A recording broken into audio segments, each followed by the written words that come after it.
Why is there a black woman mopping my hallway during a $10,000 gala? Margaret Thornton. Hotel owner. Valentino gown. Diamonds worth more than most people's houses. I'm sorry, ma'am. I was told to clean. Clean? Look at yourself. You smell like bleach and food stamps. Like Section 8 housing and failure. Denise Sullivan gripped the mop handle. Head down. Silent. This is the Lexington. Billionaires walk these halls, and you're dripping poverty on my marble floors. Margaret stepped closer. Know your place. Stay invisible. That's what your kind does best. Heels clicked away. Laughter followed. But Denise's eyes lifted, just once, toward the kitchen doors. Warm light. The smell of butter and saffron.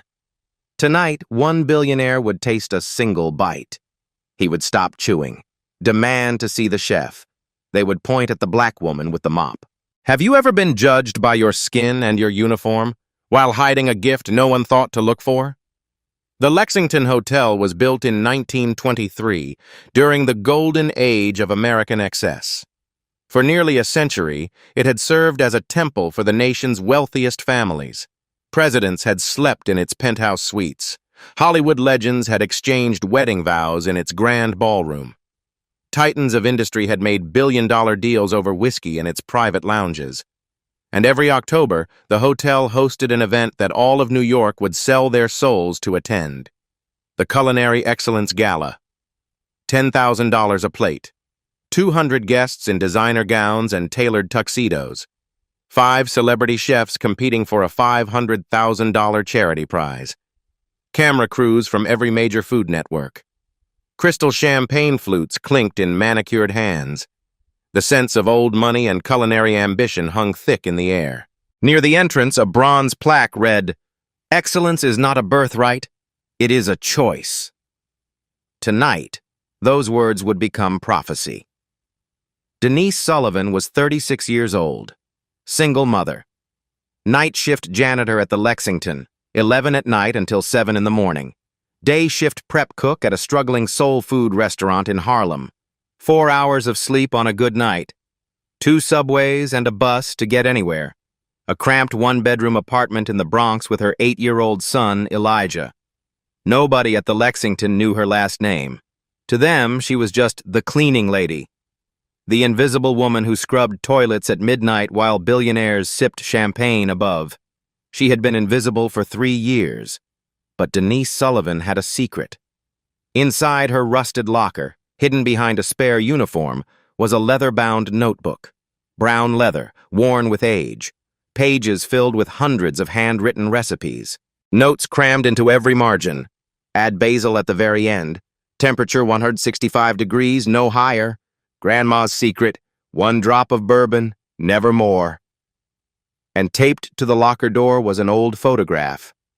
A little black girl, about 10, standing in a commercial kitchen next to an elderly black woman in a white chef's apron, both holding a golden pie, both smiling like the world belonged to them. Faded handwriting at the bottom. Ruby's Kitchen, Lexington Hotel, 1982. Ruby Sullivan. Denise's grandmother. The woman who taught her everything about food, about turning simple ingredients into something that could make people weep. The woman this hotel had erased from history. Margaret Thornton was 62 years old, 3rd-generation owner of the Lexington Hotel. She had inherited it from her father, Charles Thornton III, who had inherited it from his father. 3 generations of gatekeepers standing at the velvet rope of American high society, deciding who was allowed to enter, and who would forever remain on the outside. Margaret had perfected the art of elegant cruelty over 6 decades of practice. She delivered devastating insults with a warm smile. She wielded phrases like, "Bless your heart," like daggers wrapped in silk and dipped in honey.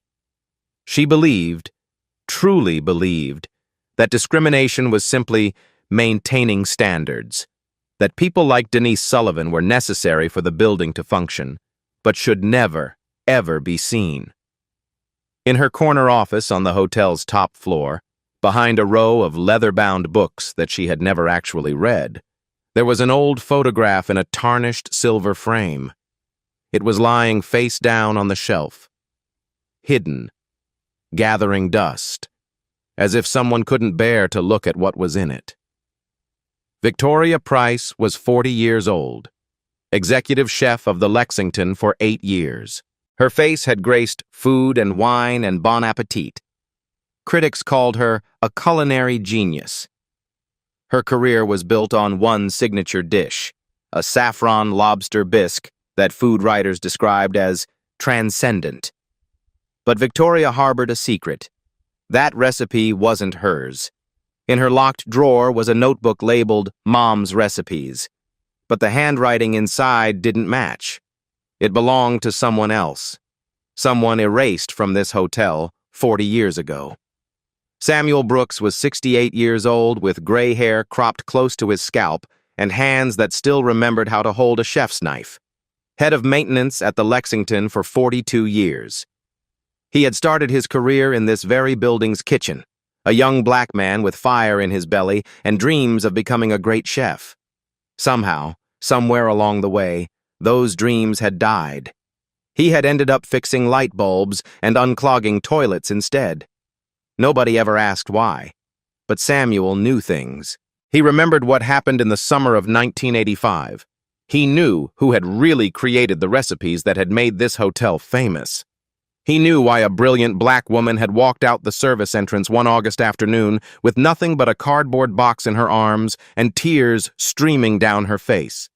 And in Samuel's own locker, wrapped carefully in a piece of old cloth, was something he had been protecting for 4 decades. Waiting for the right moment. Richard Cross was 58 years old and worth more money than most small countries. Tech billionaire. Self-made man. Forbes magazine ranked him among the 100 wealthiest people in America. But Richard had a secret that none of those profiles ever mentioned. He grew up dirt poor in a trailer park in rural Georgia. His father had abandoned the family when Richard was 5 years old. His mother worked double shifts at a truck stop diner just to keep the electricity from being shut off. And his grandmother, a woman named Hattie Cross, she had raised him on meals conjured from nothing. Scraps, leftovers, love. Richard Cross knew what real food tasted like. Not the expensive kind served in Michelin-starred restaurants, the kind made with soul. Tonight, that knowledge would change everything. Jean-Pierre Laurent was 55 years old, 3 Michelin stars, trained in Lyon, cooked for presidents and kings. But Jean-Pierre wasn't arrogant. He was honest, and he could recognize true talent from a mile away. Late that evening, Denise pushed her mop past the kitchen doors. Through the small window, she saw Victoria tasting a sauce and frowning. Victoria added salt. Denise shook her head slightly. "That's not the problem," she whispered to herself. "The temperature was too high. The stock is already burnt." A security guard walked past. "Denise, no loitering near the kitchen." "Yes, sir. Sorry." She pushed her cart away, but her eyes lingered on those kitchen doors for just a moment longer. "One day," she told herself, "one day they'll see what I can do." She didn't know that day was tonight, 6:45 in the evening, 15 minutes until service. The kitchen was a symphony of controlled chaos, 5 cooking stations arranged in a gleaming semicircle, camera crews from Food Network adjusting their angles, food critics murmuring into voice recorders, the relentless percussion of knives against cutting boards, the hiss and sizzle of butter hitting hot pans, the shouted orders of sous chefs trying to keep their teams in line. Victoria Price stood at her station like a general surveying a battlefield she was absolutely certain she would win. Before her sat her masterpiece, a massive copper pot filled to the brim with saffron lobster bisque. 4 hours of painstaking, meticulous work. The dish that had built her empire. Golden orange and shimmering, it smelled of the sea and expensive saffron and everything that money and reputation could buy. Tommy was 22 years old and absolutely terrified. He had only been working as a prep cook at the Lexington for 3 weeks. Right now, he was carrying a massive stock pot filled with boiling water across a kitchen floor slick with spilled oil, trying to move fast enough to avoid being yelled at. He didn't see the electrical cord snaking across his path until it was far too late. His foot caught. His body lurched forward. The heavy pot tilted in his straining arms. Time seemed to slow down to a crawl. The pot tipped past the point of no return. Boiling water arced through the air in a deadly silver ribbon. The water hit Victoria's station with a violent hissing splash. Her copper pot, 4 hours of work, the centerpiece of the entire evening, was knocked from its burner. It crashed to the tile floor with a sound like a cathedral bell tolling a death knell. Saffron gold liquid spread across the white tile in an expanding pool. 4 hours of work, 12 lobsters. Saffron worth more than gold. All of it flowing into the floor drain, swirling away into darkness. Victoria's scream echoed off the stainless steel walls. No, no, no, no! The kitchen doors burst open with a bang. Margaret Thornton swept in like an avenging goddess, her red gown billowing behind her. What in God's name is happening in my kitchen? Victoria's voice came out as a strangled croak. The bisque. It's all gone. There was an accident. I can't remake it in time. What do you mean you can't remake it? Margaret's voice could have frozen the flames on the stove. Richard Cross specifically requested that dish. Richard Cross, Victoria, the man who donated $2 million to this gala tonight. I would need at least 4 hours. You have 15 minutes. Margaret turned to face the assembled kitchen staff. Can anyone here make a lobster bisque in 15 minutes? Silence. The cooks exchanged helpless glances. No one raised a hand. Out in the service corridor, Samuel Brooks was balanced on a stepladder, changing a flickering light bulb. He heard the commotion clearly through the thin walls. He looked down from his ladder. 20 feet down the corridor, Denise Sullivan had paused her mopping. She was listening too. Their eyes met across that expanse of worn linoleum.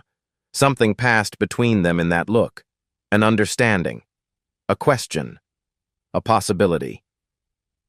Samuel climbed down from his ladder slowly. He straightened his work shirt. Then he walked into the kitchen with the quiet confidence of a man who had spent 42 years waiting for this exact moment. Mrs. Thornton!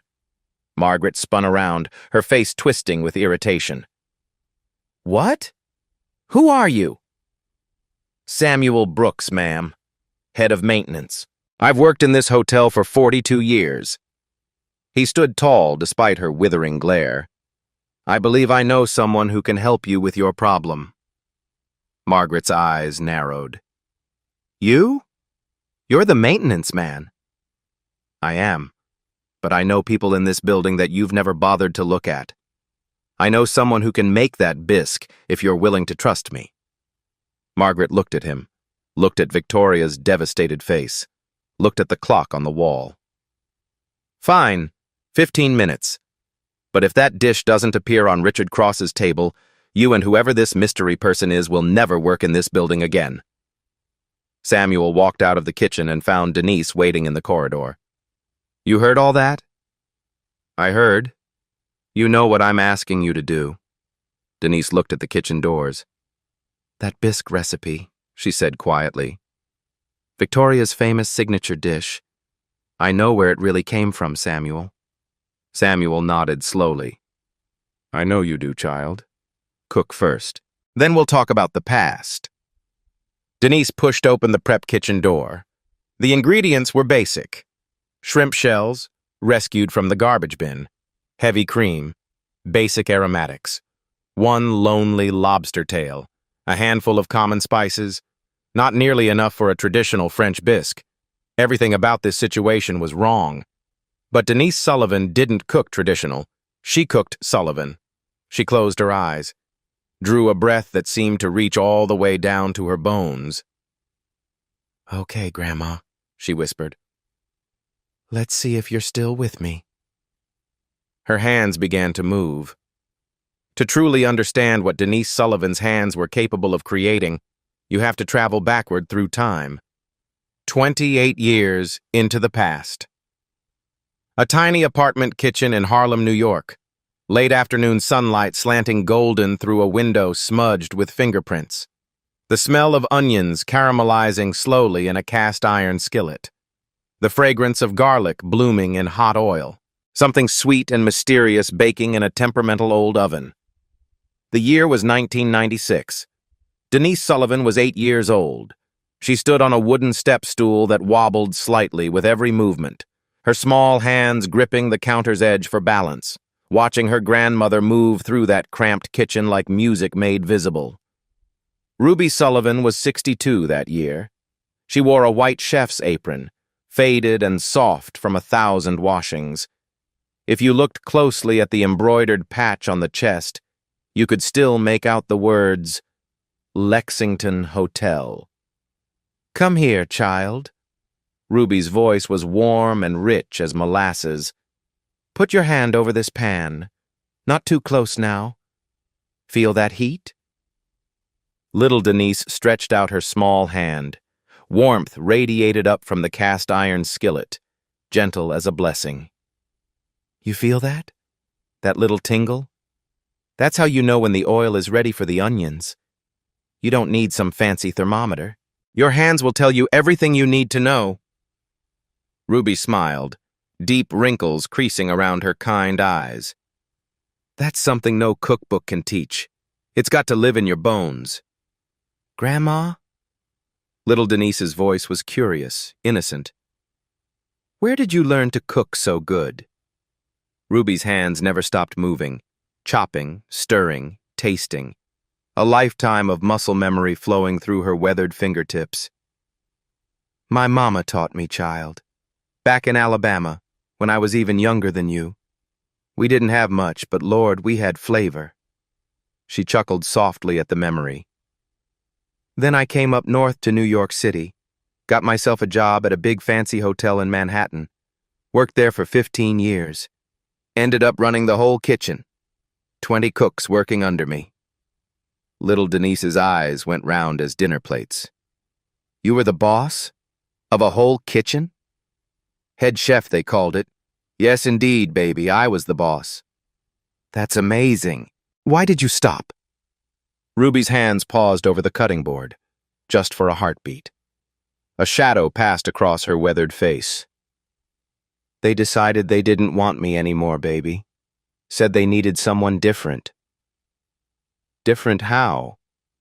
Ruby set down her knife, knelt down slowly until she was eye level with her granddaughter.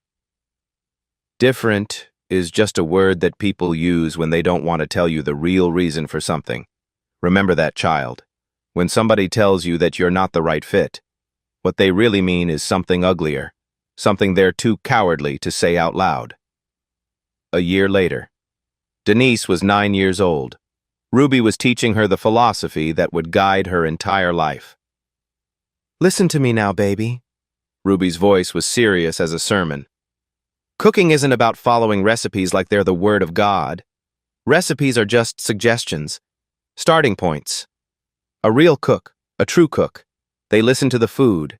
They feel it in their spirit. They put something into every dish that nobody can ever steal from them."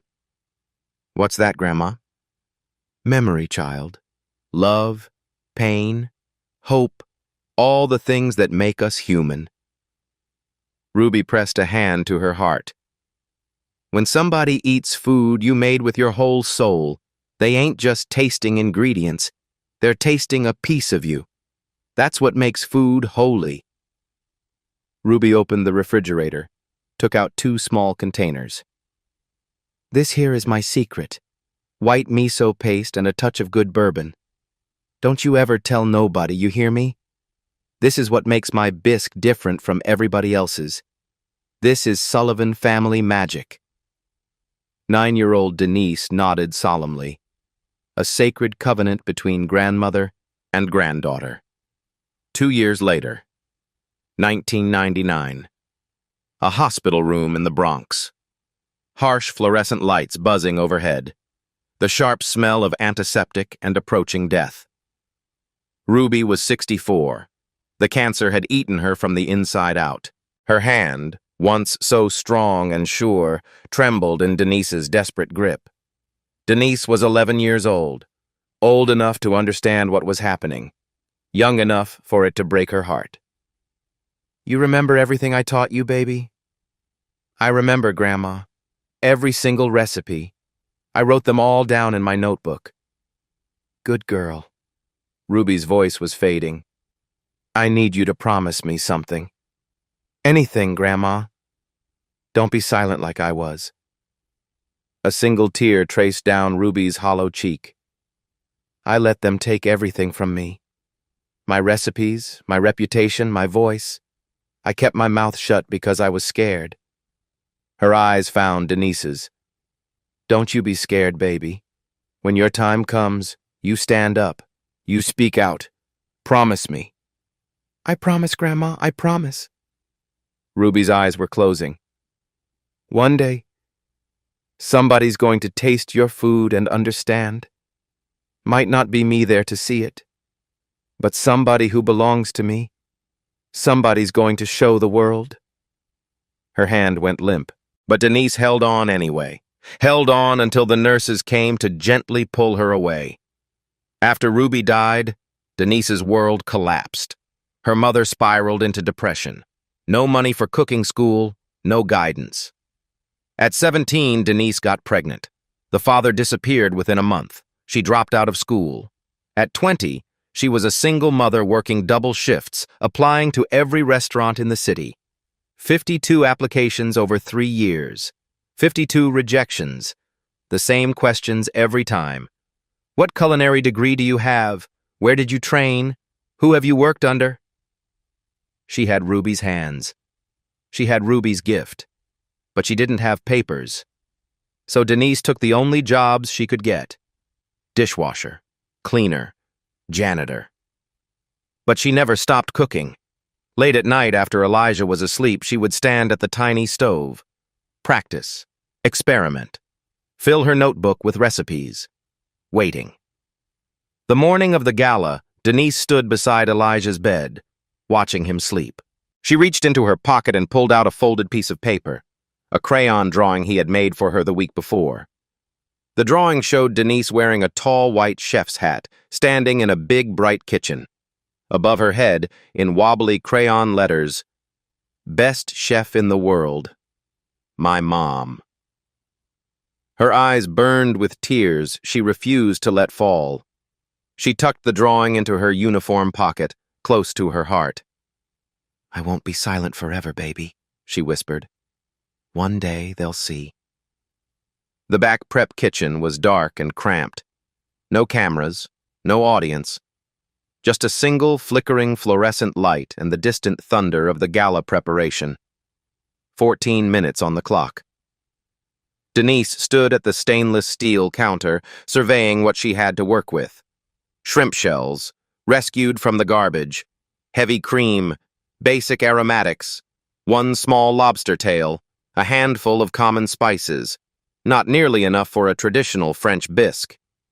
But Denise didn't cook traditional.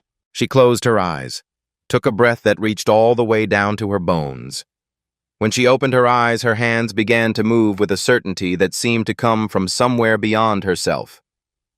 Step 1. Building the base. She threw a handful of shrimp shells into a screaming hot pan slicked with butter and a spoonful of tomato paste. The kitchen filled with a violent sizzle.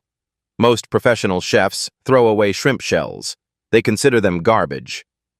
But Ruby Sullivan had taught her granddaughter to see differently. The shells contained the purest essence of the sea, concentrated ocean flavor that most cooks were too blind to recognize. "Wait for the edges to char," Denise whispered. "Don't be afraid of the color. The color is where the flavor lives." The shells turned deep amber, then almost burnt orange. A smell rose from the pan, sweet and briny and impossibly deep. Step 2. Building complexity. Denise grabbed a bottle of brandy, poured it into the pan. Flames erupted towards the ceiling, 3 feet high, dancing orange and blue. She didn't flinch. She stood her ground and watched the fire consume the alcohol, leaving behind nothing but depth. When the flames died, she added white wine, fresh thyme, 2 bay leaves, let it bubble and reduce. Samuel had positioned himself at the kitchen doorway, his body blocking the view of anyone who might walk past. "Sweet, merciful Jesus," he breathed. "She moves just like Ruby used to." Step 3. The cream. This was where most chefs went wrong. They dumped cold cream into a hot pot and wondered why their bisque tasted flat. Denise did something different. She poured warm cream into a small bowl, dropped in saffron threads, those impossibly expensive threads that cost more per ounce than gold, and she let them sit. "Never throw saffron into direct heat," she murmured. "Let it bloom. Let it wake up slowly. Give it time to release its soul." The saffron unfurled in the warm cream like tiny flowers opening to the sun. The liquid turned golden, then deeper, then the color of a Mediterranean sunset. She added the bloomed cream to the main pot. Colors swirled together, orange and gold and amber. Step 4. The secret weapon. Denise paused, looked around, listened. No one watching. She reached into her uniform pocket and pulled out a small plastic container she had brought from home. White miso paste. No classically trained French chef would ever dream of adding Japanese miso to a French bisque. It would be considered sacrilege. But Ruby Sullivan understood what all those fancy culinary school graduates never could. Umami has no nationality. Flavor knows no borders. 1 small spoonful, stirred in gently. Then, 1 drop of bourbon. Just 1. For you, Grandma. Step 5. The finish. Denise strained the liquid through cheesecloth. It poured out like liquid silk, smooth and glossy and perfect. She ladled it into a pristine white bowl, garnished with a seared piece of lobster tail, a drop of chive oil, a whisper of freshly cracked pepper. The clock showed 45 seconds remaining. Denise slid the bowl across the counter toward Samuel. "It's done. Get it out there. Don't tell anyone where it came from." She stripped off the borrowed apron, picked up her mop, walked out of the prep kitchen like nothing had happened, back to being the invisible woman with the cleaning cart. The ballroom was a sea of designer gowns and tailored tuxedos, 200 guests sipping champagne. Samuel moved through the crowd unseen and handed the bowl to Victoria in a quiet corner. Victoria stared at it. "Where did this come from? Who made it? You want to save your career tonight, or you want to ask questions?" No choice. She carried it to the judge's table, placed it in front of Richard Cross with her most confident smile. "My saffron lobster bisque, prepared specially for you, Mr. Cross." Richard looked at the bowl without interest. He had eaten thousands of bisques in his life. He dipped his spoon, raised it to his lips. The moment that liquid touched his tongue, everything changed. He stopped chewing. His eyes went wide. He looked down at the bowl like it had just whispered a secret he thought he had forgotten forever. You made this?" Victoria nodded. "Of course." Richard took another spoonful, then another. He said nothing, just ate. Jean-Pierre Laurent was watching from across the table, curious. He asked for a taste. 1 sip. His eyebrows shot toward his hairline. "Mon Dieu," he whispered. Something extraordinary was happening at the VIP table. And in the service corridor, completely unaware that her entire life was about to transform, Denise Sullivan pushed her mop bucket toward the next dirty patch of floor, waiting for a world that didn't know she existed to finally wake up and see. Richard Cross set down his spoon with a soft clink against the fine china. He pushed the bowl away, not because he was finished, but because he needed to understand what had just happened. "Who made this?" His voice cut through the ambient noise of the ballroom like a knife through silk. Victoria Price blinked. I already told you, Mr. Cross. It's my signature. No. One word. Cold and absolute. I've eaten at your restaurant 3 times. Your bisque is competent, technically proficient. He pointed at the bowl. But this is something else entirely. There's miso in here. Bourbon. There's a depth of flavor I haven't experienced in 35 years, since I was a boy eating at my grandmother's table. His eyes bored into hers. This is not your cooking. Jean-Pierre nodded slowly. Richard is correct. This isn't classical French technique. This is jazz, improvisation, soul music in liquid form. Someone has merged European tradition with something much older, much more primal. He shook his head. No culinary school teaches this. This comes from somewhere deeper. Margaret sensed control slipping. Richard, surely there's been some misunderstanding. Someone in this building is a better cook than your executive chef. I want to meet them. Right now. Victoria's face went pale as bone. Excuse me for just one moment. She walked quickly out of the ballroom and found Denise mopping near the kitchen entrance. Samuel was standing nearby. Victoria grabbed Denise's arm hard enough to leave bruises and dragged her into a dark alcove. Who the hell are you? Victoria's whisper was venomous. Where did you get that recipe? Denise kept her voice steady. I don't know what you're talking about. Don't play stupid. Someone cooked in the back prep kitchen. Miso and bourbon. That combination isn't in any of my recipes. Victoria's nails dug into Denise's flesh. How did you know those ingredients? Denise raised her eyes and met Victoria's gaze without flinching. Because it's not your recipe. It never was. It belongs to my grandmother, Ruby Sullivan. The name hit Victoria like a physical blow. She staggered backward. What do you know about Ruby Sullivan? I know she was head chef at this hotel for 15 years.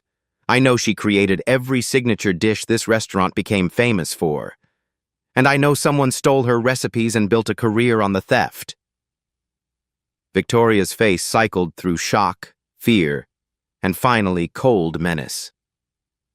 Listen to me very carefully. Her voice dropped to a deadly whisper. You're a janitor. You have no degree, no certification. If you say one word about this to anyone, I'll report you for trespassing and health code violations. You'll be fired, blacklisted from every hotel in Manhattan. She stepped closer.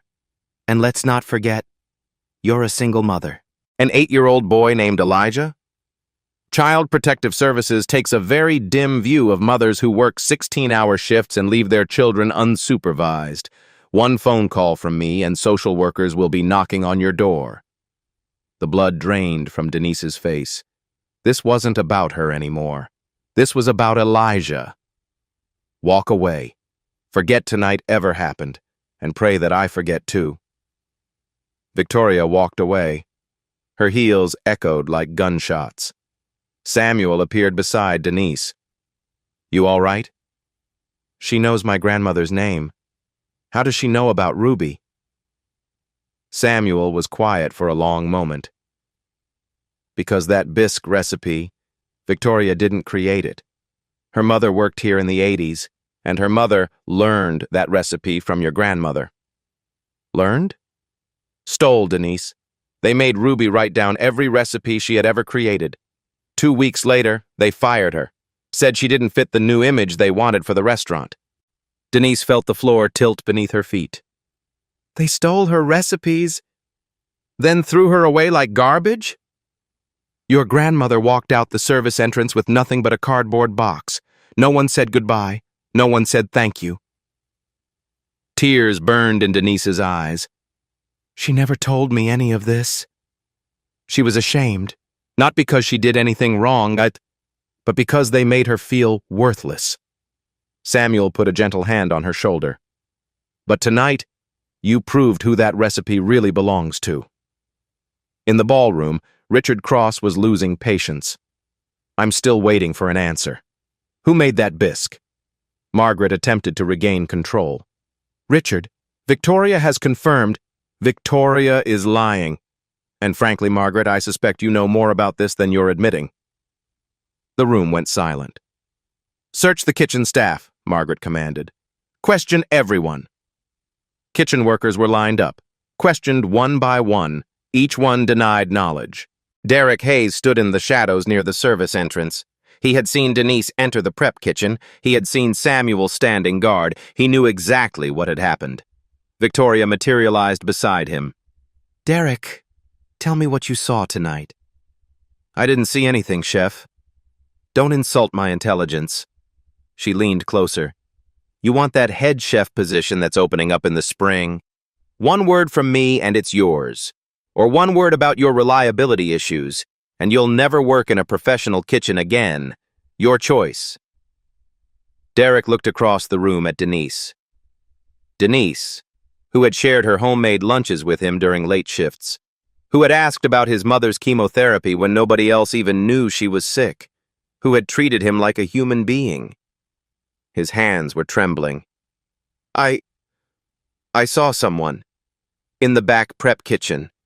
The janitor. The woman with the mop. I saw her cooking." Victoria's face lit up with triumph. Margaret raised her voice. "Security! Over here!" 2 guards appeared. "That woman there," Margaret pointed at Denise. "The janitor. She illegally entered the kitchen. Remove her from the building immediately." Every eye in the ballroom turned to stare at Denise. She stood there in her gray uniform, mop handle in her hands, utterly alone in a sea of designer gowns and $1,000 suits. Margaret's lip curled. The cleaning lady. How utterly predictable. The guards grabbed Denise's arms. "You want to know who made that bisque?" Denise's voice rang out clear and strong, directed at Richard Cross. "It was me. And that recipe doesn't belong to anyone in this room except me. It belongs to my grandmother, Ruby Sullivan, the woman this hotel erased." "Get her out," Margaret snapped. "Now." They dragged her toward the service exit. Halfway there, something fell from Denise's uniform pocket. Elijah's drawing. It fluttered to the floor. A guard's heavy boot came down on it, leaving a black print across the crayon image of a smiling woman in a chef's hat. Denise saw it happen. "Wait, please. The drawing. Keep moving." The service door slammed shut behind her. Denise found herself in the dark alley behind the hotel. Dumpsters, graffiti, the smell of rotting food and broken dreams. She slid down against the cold brick wall. And for the first time in years, Denise Sullivan allowed herself to cry. Inside the hotel, Samuel spotted the crumpled drawing on the floor. He picked it up carefully. The boot print was clearly visible, a dark smear across Elijah's wobbly letters. "Best chef in the world. My mom." Samuel's eyes filled with tears. He walked to his locker, reached behind his spare uniform, pulled out something wrapped in old cloth, a leather notebook, aged and worn, the same handwriting as Denise's notebook, but older. Ruby Sullivan's original recipe book. The day Ruby was fired, she had given it to him. "Keep it safe," she had said. "Someday, someone's going to need the truth." Samuel had waited 40 years. Tonight, the waiting was over. In the ballroom, Richard Cross remained standing while everyone else sat frozen. "You just threw out the woman who made the best dish I've tasted in 40 years. Is that how you run this hotel?" Margaret stammered. "Richard, please. She was a janitor. She had no right. I don't care about rights. I care about talent." He started walking toward the door. "Bring her back or I'm leaving. And my $2 million is coming with me." "Richard, please be reasonable." He stopped, turned around. And for the first time, his voice wasn't cold. It was shaking. "You want to know why I care so much about a bowl of soup?" The room held its breath. "I grew up in a trailer park in Georgia. Food stamps and government cheese. My father left when I was 5. My mother worked double shifts at a truck stop diner, 70 hours a week, and still couldn't keep the lights on. He paused, swallowed hard. But my grandmother, Hattie Cross, she lived with us. And every night, no matter how little we had, she would cook. She could take nothing, scraps, leftovers, whatever was about to spoil, and turn it into something that tasted like love, like safety, like maybe everything was going to be okay. His voice cracked slightly. I haven't tasted anything like that in 35 years. Until tonight. Samuel Brooks stepped forward from the crowd. The old notebook was in his hands. Mr. Cross, your grandmother Hattie, did she ever work in Manhattan? In the 80s? Richard looked at him with surprise. She worked in a hotel kitchen for a few years, before she moved back to Georgia to help raise me. Was it this hotel? Silence. Yes, it was. Samuel nodded slowly. Hattie worked alongside a woman named Ruby Sullivan, head chef. Ruby taught Hattie everything she knew about cooking. The way Hattie cooked for you, the meals that got you through those hard years. She learned all of it from Ruby. Richard's face changed, something ancient moving beneath the surface. The woman you just threw out is Ruby's granddaughter. She learned from her grandmother. Same recipes, same techniques, same soul. Samuel held up the old notebook. This is Ruby Sullivan's original recipe book. She gave it to me in 1985, the day this hotel fired her. Richard looked at the notebook, looked at Samuel, looked at Margaret. His voice turned to steel. Bring her back, now! The service door opened. Denise walked back into the ballroom, still in her gray uniform, eyes red from crying, but her head was high. 200 people stared at her in silence. Richard Cross walked toward her.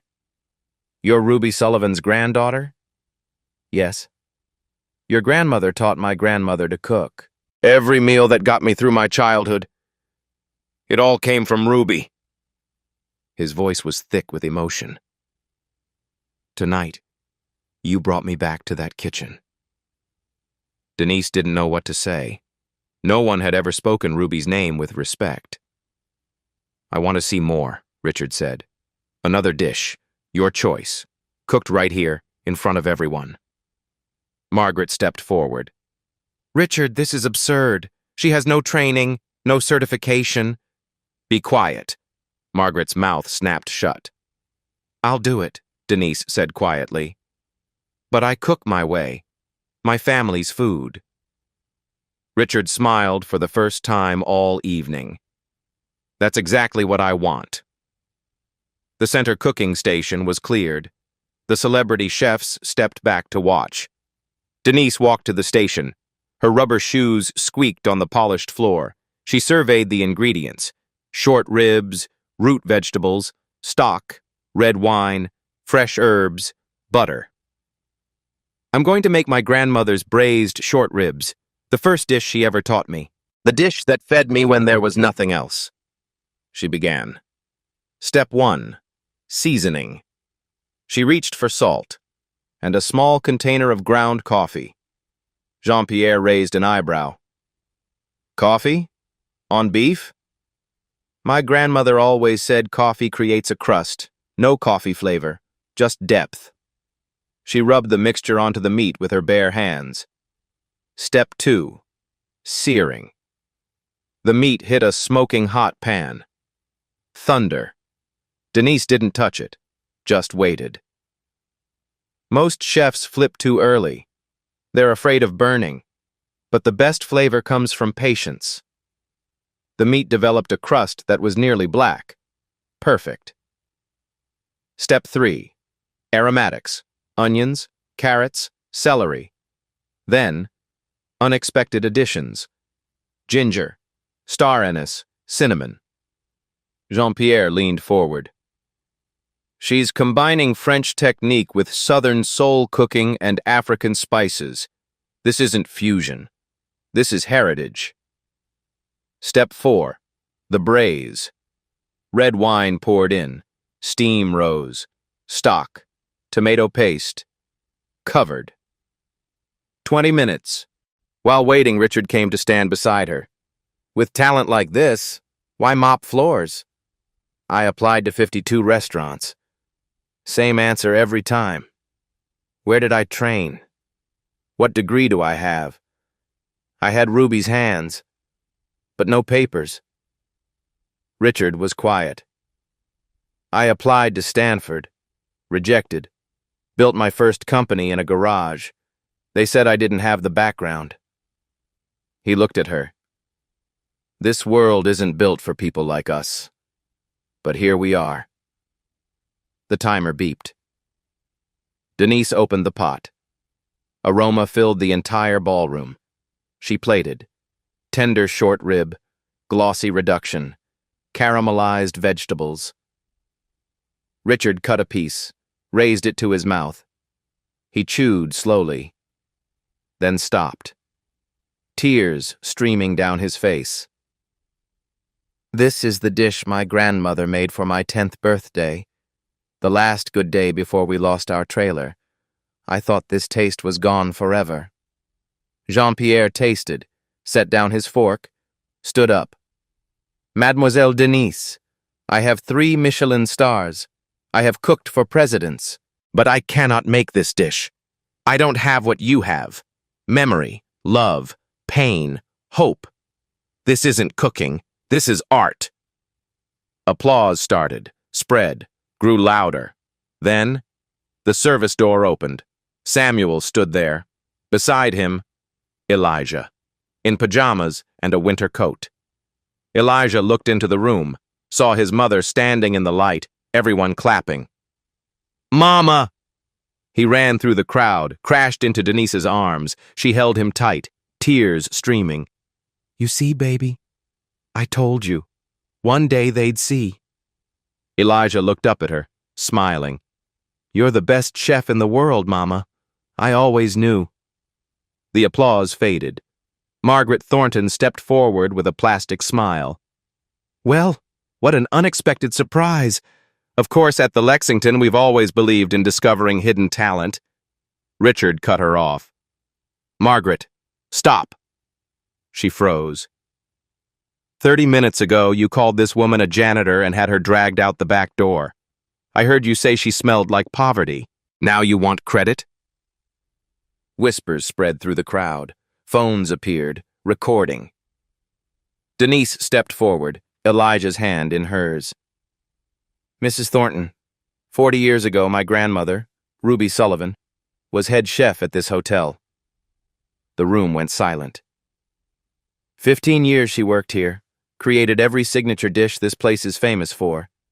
And in 1985, your family made her write down all her recipes, then fired her, because she didn't fit the new image. Margaret's jaw tightened.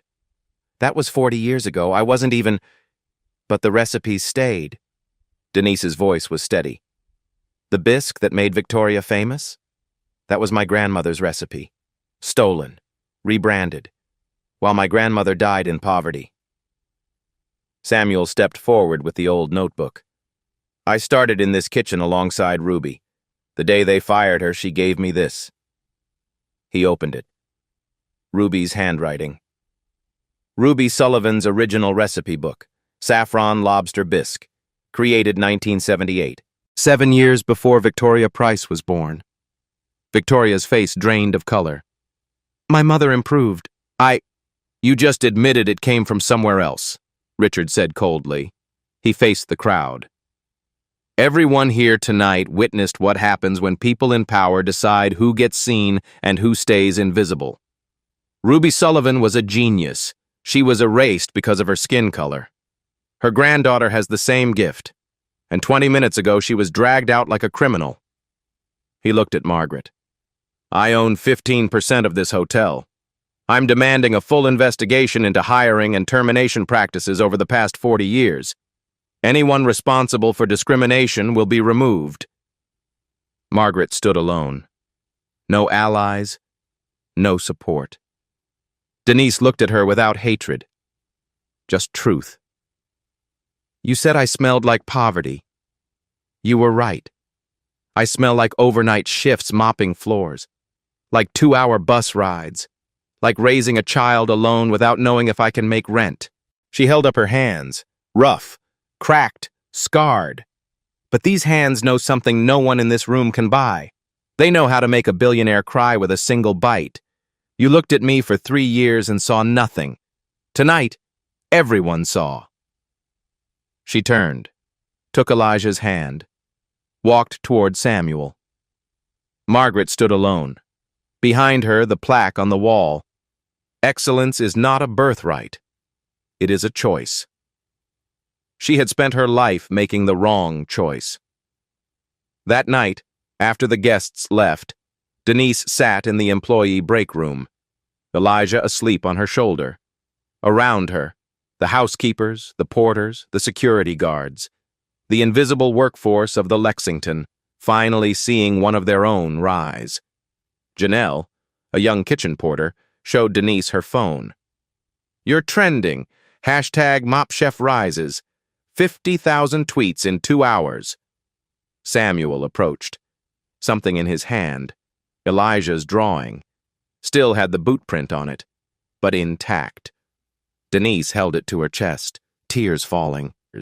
Thank you, Samuel, for everything. Don't thank me. Ruby would be proud. 1 week later, the fallout began. New York Times front page, The Mop Chef, How a Janitor Exposed Decades of Culinary Theft. CNN, MSNBC. The videos had been viewed 40 million times. A board member entered Margaret's office. The board has decided, for the good of the hotel, you should resign as CEO. I built this hotel. Your father built it. You destroyed its legacy. Margaret signed the resignation letter. Victoria Price fared worse. Her social media flooded with accusations. Recipe thief. Career built on lies. Every restaurant withdrew partnerships. Every network went silent. She disappeared from public life. 1 month later. Tribeca, Manhattan. A new restaurant opened. Harvest, owned by Richard Cross. Denise walked in wearing a white chef's coat. Her name embroidered, Chef Denise Sullivan. Her team gathered. Young cooks from backgrounds like hers. In this kitchen, I don't care where you went to school. I don't care who you know. I care if you love food. I care if you're willing to learn. Yes, chef. I mopped floors for 15 years waiting for a chance. You have that chance now. Don't waste it. Yes, chef. Outside the restaurant, after service, Derek Hayes was waiting. Denise, can I have a minute? She stopped, said nothing. I know you have no reason to forgive me. I was scared. I was selfish. I threw you under the bus to protect myself. Yes, you did. I'm not asking forgiveness. I just want you to know. I understand now. Fear isn't an excuse for betrayal. Denise looked at him for a long moment. I don't forgive you, but I don't hate you either. Life will teach you what I don't need to. She walked away. 3 months later. Harvest was the hottest reservation in New York. The menu's first page featured Ruby's Bisque, original recipe by Ruby Sullivan, 1978, restored by her granddaughter, Denise Sullivan. Richard sat with investors. You ask why I invested $10 million? Because I believe in the person in that kitchen. She waited a lifetime to be seen. Now the whole world is watching. 6 months later. Harlem. An old building, renovated. A new sign above the door. Ruby Sullivan Culinary Center. Below it, excellence is not a birthright. It is a choice. Free culinary training for single mothers, low-income individuals, anyone with passion but no access.